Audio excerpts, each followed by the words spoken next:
राधे राधे। कैसे हैं आप सभी? आशा करती हूँ अच्छे होंगे, स्वस्थ होंगे। जैसा कि आप सभी को पता है कि 7 जुलाई 2024 को पुष्य नक्षत्र है। चूँकि ये पुष्य नक्षत्र रविवार वाले दिन पड़ रहा है, इसीलिए इसे रवि पुष्य नक्षत्र योग भी कहते हैं। इस बार ये रवि पुष्य नक्षत्र योग कुछ ज़्यादा ही स्पेशल हो जा रहा है, क्योंकि इस दिन इसके साथ ही सर्वार्थ सिद्ध योग है। और कहते हैं ना कि 1 और 1 11 होता है। तो ये योग और इसके साथ ही जो एक ज़बरदस्त योग है, ये ज़बरदस्त मुहूर्त है, वो है गुप्त नवरात्रि। जी हाँ, गुप्त नवरात्रि, सर्वार्थ सिद्ध योग होना, रवि पुष्य नक्षत्र योग का होना और साथ में माता रानी के दिन का होना, मतलब ओए होए, बात ही एकदम ज़बरदस्त हो जाएगी। ठीक है, तो इस दिन आपको धन चाहिए या फिर आपको संतान नहीं हो रही, रवि पुष्य नक्षत्र योग वाले दिन एक ऐसा उपाय आप कर सकते हैं, एक ऐसा कार्य आप कर सकते हैं जिसको अगर आप करेंगे तो आपको इसके रिज़ल्ट्स बहुत, जो इमीडिएट रिज़ल्ट बोलते हैं ना, वैसे आपको तुरंत इसके रिज़ल्ट्स मिलेंगे। तो इसमें आपको करना क्या है? अगर इसमें आपको जो सफ़ेद आंकड़े के फूल होते हैं ना, जिसे मतलब मंदार का पौधा जिसे बोल सकते हैं आप, ठीक है, इस पौधे को आपको निमंत्रण दे के आना है। कैसे निमंत्रण दे के आना है? 7 जुलाई को रवि पुष्य नक्षत्र योग है। आपको 7 जुलाई वाले दिन, क्योंकि 7 जुलाई वाले दिन सुबह 5:29 से अगले दिन तक रवि पुष्य नक्षत्र योग है। अतः आप कोई भी कार्य, कोई भी उपाय करेंगे तो इसके लिए आप पूरे दिन, पूरे रात में कभी भी कर सकते हैं। लेकिन जो स्पेशल उपाय मैं अभी आपको बताने जा रही हूँ, वो है मंदार के पौधे को निमंत्रण देने का उपाय। सफ़ेद आंकड़े के फूल के पौधे को निमंत्रण देने का उपाय, वो कैसे होगा? इसके लिए आपको क्या करना है, सबसे पहले जान लेते हैं इससे होगा क्या। इससे आपकी जो भी मनवांछित इच्छा है, जो भी धन की कामना है, जो भी आपके घर में बरकत नहीं हो रही, इससे उसका सॉल्यूशन निकलेगा।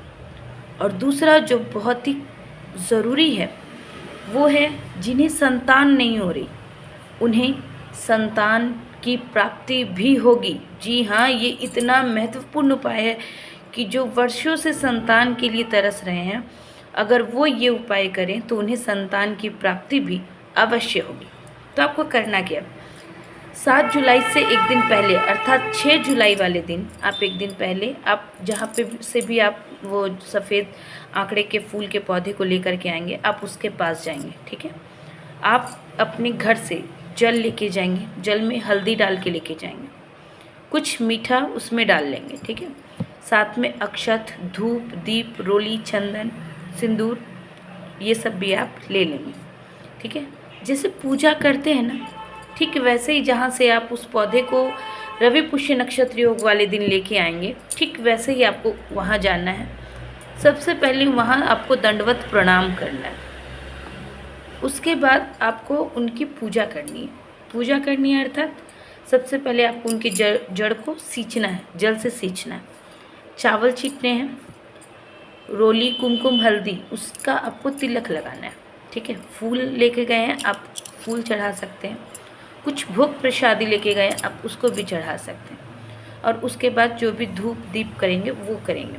उसके बाद आप वहाँ मत्था टेकेंगे, अपना मत्था टेकेंगे। उसके बाद ना आपकी जो भी कष्ट है, आपकी जो भी तकलीफ़ है, आप वो सब वहाँ उनके सामने कहेंगे। और आप किस कारण से उनको लेकर के जा रहे हैं, आप ये बात भी उनको कहेंगे। अपना दुख, अपना सुख, उनको घर ले जाने का कारण, आपकी मनोकामना, आपकी इच्छा, आप सब जैसे किसी को कहते हैं ना जो आपकी परेशानियों का निवारण करे, ठीक वैसे ही आपको उस पौधे के समक्ष जहाँ से आप जड़ लेके आएंगे, वहाँ जाके उनको कहना है।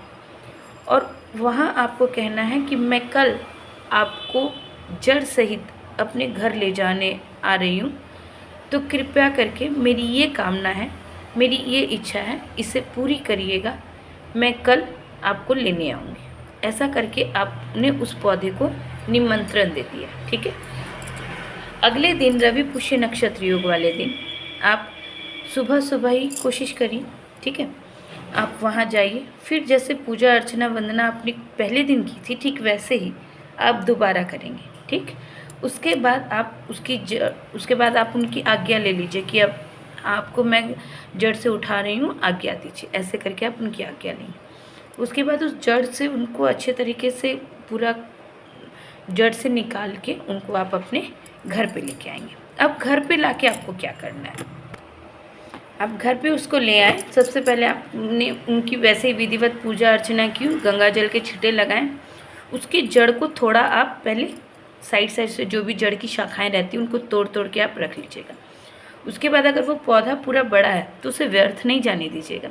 उसे एक अच्छे सेफ जगह पे, पवित्र स्थान पे आप उसे लगा दीजिएगा। ठीक है।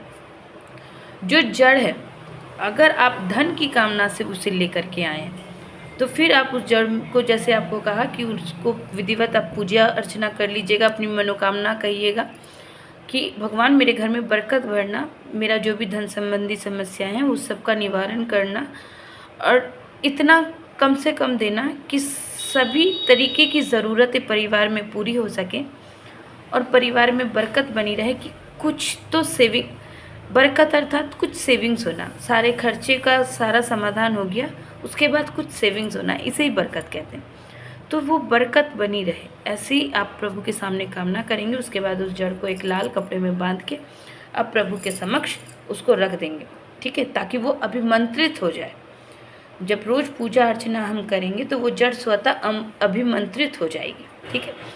उसके बाद आप उसको, मतलब अगले रवि पुष्य नक्षत्र योग से अगले दिन, ठीक है, जब पूजा अर्चना अपनी होगी आपकी रवि पुष्य नक्षत्र योग वाले दिन, तो जब वो जड़ स्वतः अभिमंत्रित हो गई तब आप उसे अपने पर्स में, अपने धन रखने वाले स्थान पे रख लीजिए। उसे आपने लाल कपड़े में टाई कर दिया था। ठीक है। लेकिन अगर आपकी कामना संतान संबंधी है, ठीक है, और आपने अपनी जो भी इच्छा जाहिर की है निमंत्रण देने के समय में वो संतान से संबंधित है, तो आपको उस जड़ को लाल या पीले रंग के कपड़े में बांध करके आपको लाल या पीले रंग के ही धागे में फिर उसको टाई करना है। ठीक है। फिर उसको आपको अपनी दाहिनी भुजा पे, ठीक है, ये नहीं, ये दाहिनी भुजा पे आपको उसे टाई करना है। अगर आप लेकिन हाँ, इस तरीके से करिएगा कि आपको ज़्यादा टोक नहीं लगे। देखिए, कोई भी पूजा करते हैं या कोई भी उपाय करते हैं ना, तो कुछ इस तरीके से करिएगा कि वो ज़्यादा टोक टाक से ना गुजरे। क्योंकि जब कोई भी उपाय, कोई भी रेमेडीज़ जब ज़्यादा टोक टाक से हो जाए, मतलब क्या है ये, किस लिए है ये, मतलब इतने टोक टाक के लिए हो जाएगी ना, तो उसको पूरा होने में ना थोड़ा सा ज़्यादा ही समय लग जाएगा।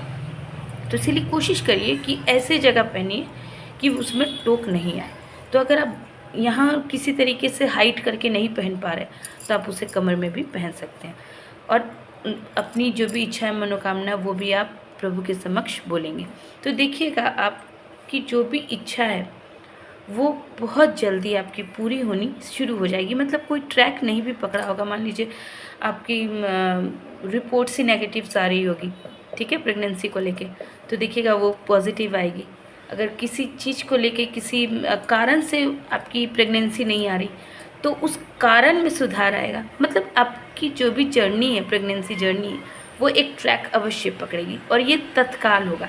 तो आप एक बार करके अवश्य देखिएगा, और फिर भी अगर कोई डाउट, कोई क्वेश्चन रह जाए तो आप मुझे व्हाट्सएप पे पूछ सकते हैं। जय श्री राधे, जय श्री हरदास।